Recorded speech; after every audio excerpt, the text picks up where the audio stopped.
এখানে আর কি মেয়েরা আসে, মহিলারা, এরা খায় অনেক বেশি।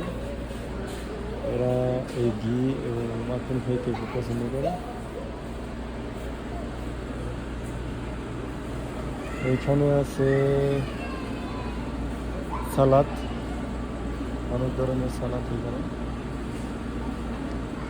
সালাদগুলা কাস্টিং হইলেও সুস্বাদু। ওই যে আরবি মানুষেরা এগুলো বেশি পছন্দ করে। অনেক ধরনের সালাদ মশলা দিয়ে বানানো। ওইখানে আছে কেকের মতোই, কিন্তু এটা কেক না। আর এইগুলোর মধ্যে হয়েছে ভাত ভরা, পাতা দিয়ে পেঁচানো, ভিতরে ভাত দিয়ে এগুলো পেঁচাই। এগুলো খায় আরবি লোকেরা, অনেক পছন্দ করে।